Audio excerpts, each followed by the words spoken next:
அன்பான இறைமக்களே, இன்று Bible reading பிளானின் 132வது நாள். இன்று நாம் வாசித்து அறிய இருக்கிற விவிலிய பகுதி திருப்பாடல்கள் அதிகாரம் 45 முதல் 48 வரை. திருப்பாடல்கள் அதிகாரம் 45. அரசரின் திருமண பாடல். பாடகர் தலைவருக்கு லீலி மலர்கள் என்ற மெட்டு. கோராகியரின் அறப்பாடல். மன்னரை குறித்து யான் கவிதை புனைகின்ற பொழுது இனியதொரு செய்தியால் என் நெஞ்சம் ததும்பி வழிகின்றது. திறன்மிகு கவிஞரின் எழுதுகோலென என் நாவும் ஆகிடுமே. மானிட மைந்தருள் பேரழகு பெருமகன் நீர். இதழினின்று அருள் வெள்ளம் பாய்ந்து வரும். கடவுள் உமக்கு என்றென்றும் ஆசி வழங்குகின்றார். வீரமிகு மன்னா, மாட்சியோடு மாண்பும் துலங்கிடவே.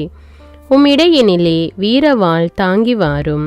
உண்மையை காத்திட, நீதியை நிலைநாட்டிட, மாண்புடன் வெற்றி வாகை சூடி வாரும். வழக்கை அச்சமிகு செயல்களை ஆற்றுவதாக உம்முடைய கணைகள் கூறியன. மன்னர் தம் மாற்றாரின் நெஞ்சினிலே பாய்வன. மக்கள் எல்லாம் காலடியில் வீழ்ந்திடுவர். இறைவனே, என்றும் உள்ளது உமது அரியணை. உமது ஆட்சியின் செங்கோல் வளையாத செங்கோல். நீதியே உமது விருப்பம், அநீதி உமக்கு வெறுப்பு. எனவே கடவுள் உமக்கே உரிய கடவுள். மகிழ்ச்சியின் நெய்யால் உமக்கு திருப்பொழிவு செய்து அரச தோழரினும் மேலாய் உமை உயர்த்தினார். நறுமணத்துகள் அகிலோடு இலவங்கத்தின் மணங்கமலும் ஆடையெல்லாம் தந்தம் இழைத்த மாளிகைதனிலே யாழிசை உம்மை மகிழ்விக்கும். அருமை மிகு அரசில மகளிர் உம்மை எதிர்கொள்வர். ஓபீரின் பொன் அணிந்து வடிவாக வலப்புறம் நிற்கின்றாள் பட்டத்து அரசி. கேளாய் மகளே, கருத்தாய் காது கொடுத்து கேள். உன் இனத்தாரை மறந்துவிடு, பிறந்தகம் மறந்துவிடு. உனது எழிலில் நாட்டங்கொள்வர் மன்னர். உன் தலைவர் அவரே, அவரை பணிந்திடு. தீர்நகர மக்கள் பரிசில் பல ஏந்தி நிற்பர். செல்வமிகு சீமான்கள் உன்னருள் வேண்டி நிற்பர். அந்த புறத்தினிலே மாண்புமிகு இளவரசி தங்கமிழைத்த உடையணிந்து தோன்றிடுவாள். பல வண்ண பட்டுடுத்தி மன்னரிடம் அவளை அழைத்து வருவர். கன்னித்தோழியர் புடைசூழ அவள் அடியெடுத்து வந்திடுவாள். மன்னவரின் மாளிகைக்குள் நுழையும் போது அவர்கள் மகிழ்ச்சியோடும் அக்களிப்போடும் அழைத்து வரப்படுவர். தந்தையரின் அரியணையில் ஐந்தரை வீற்றிருப்பர். அவர்களை நீர் உலகுக்கெல்லாம் இளவரசர் ஆக்கிடுவீர். என் பாடல் வழி வழியாய் பெயரை நிலைக்க செய்யும்.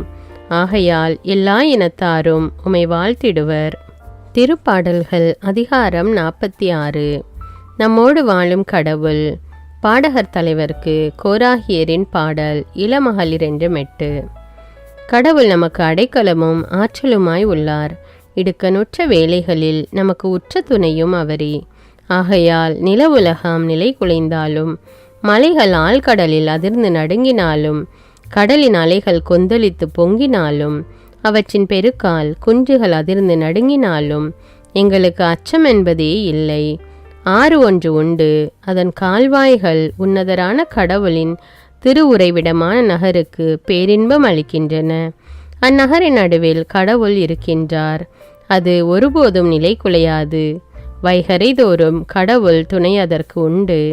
வேற்றினத்தார் கலக்கமுற்றனர். அரசுகள் ஆட்டம் கண்டன. கடவுளின் குரல் முழங்கிற்று. பூவுலகம் கரைந்தது. படைகளின் ஆண்டவர் நம்மோடு இருக்கின்றார். யாக்கோபின் கடவுளே நமக்கு அரண். வாரீர், ஆண்டவரின் செயல்களை காணீர். அவர் உலகில் ஆற்றியுள்ள திகைப்பூட்டும் நிகழ்ச்சிகளை பாரீர். உலகின் கடை எல்லை வரை போர்களை தடுத்து நிறுத்துகின்றார். வில்லை ஒடிக்கின்றார். ஈட்டியை முறிக்கின்றார். தேர்களை தீக்கு இரையாக்குகின்றார். அமைதி கொண்டு நானே கடவுள் என உணர்ந்து கொள்ளுங்கள். வேற்றினத்தாரிடையே நான் உயர்ந்திருப்பேன். பூ உலகில் நானே மாட்சியுடன் விளங்குவேன். படைகளின் ஆண்டவர் நம்மோடு இருக்கின்றார். யாக்கோபின் கடவுளே நமக்கு அரண். திருப்பாடல்கள் அதிகாரம் 47. ஆண்டவரே உலகின் அரசர். பாடகர் தலைவருக்கு கோராகியரின் புகழ்பா. மக்களினங்களே, களிப்புடன் கைகொட்டுங்கள். ஆர்ப்பரித்து கடவுளை புகழ்ந்து பாடுங்கள். ஏனெனில் உன்னதராகிய ஆண்டவர் அஞ்சுதற்கு உரியவர். உலகனைத்தையும் ஆளும் மாவேந்தர் அவரே. வேற்று மக்களை நமக்கு அடிபணிய செய்தவர். அந்நிய நாடுகளை நம் தாழ் பணிய வைத்தார். நம் உரிமை சொத்தை அவர் நமக்கு தேர்ந்து அளித்தார். அது அவர் அன்பு கூறும் யாக்கோபின் பெருமையாகும். ஆரவார ஒளியிடையே பவனி செல்கின்றார் கடவுள். இக்காலம் முழங்கிடவே உயரே ஏறுகின்றார் ஆண்டவர். பாடுங்கள், கடவுளுக்கு புகழ் பாடுங்கள். பாடுங்கள், நம் அரசருக்கு புகழ் பாடுங்கள்.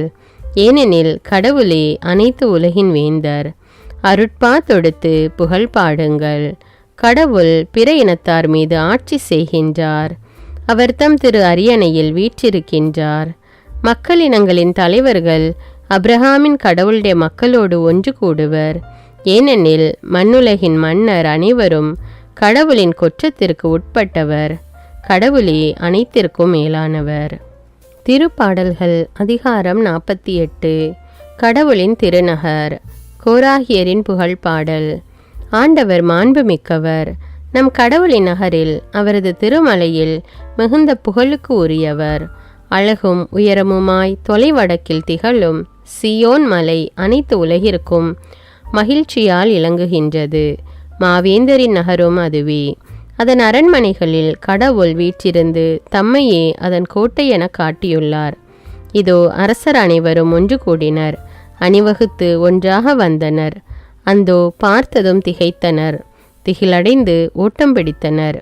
அங்கே அச்சம் அவர்களை ஆட்கொண்டது. பேறுகால பெண் போல் அவர்கள் துடிதுடித்தனர். தர்சீசு கப்பல்களை கீழே காற்றினால் நீர் தகர்த்தெறிகின்றீர். கேள்விப்பட்டவாறே நேரில் யாம் கண்டோம். படைகளின் ஆண்டவரது நகரில், ஆம் கடவுளின் நகரினில் கண்டோம். கடவுள் அந்நகரை எந்நாளும் நிலைத்திருக்க செய்வார். கடவுளே, உமது கோவிலின் நடுவில் பேரன்பை நினைத்து உருகினோம். கடவுளே, உமது பெயரைப் போலவே உமது புகழும் உலகின் கடை எல்லை வரை எட்டுகின்றது. உமது வழக்கை நீதியை நிலைநாட்டுகின்றது. சியோன் மலை மகிழ்வதாக. யூதாவின் நகர்கள் நீதி தீர்ப்புகளை முன்னிட்டு அக்களிப்பனவாக. சியோனை வலம் வாருங்கள். அதை சுற்றி நடைபோடுங்கள். அதன் காவல் மாடங்களை எண்ணிக்கையிடுங்கள். அதன் மதில்களை கவனித்து பாருங்கள். அதன் கோட்டைகளை சுற்றி பாருங்கள். அப்பொழுது இனி வரும் தலைமுறைக்கு இதை உங்களால் விவரிக்க இயலும். இத்தகைய கடவுளே என்றென்றும் நம் கடவுள். அவரே நம்மை இறுதி வரை வழிநடத்துவார்.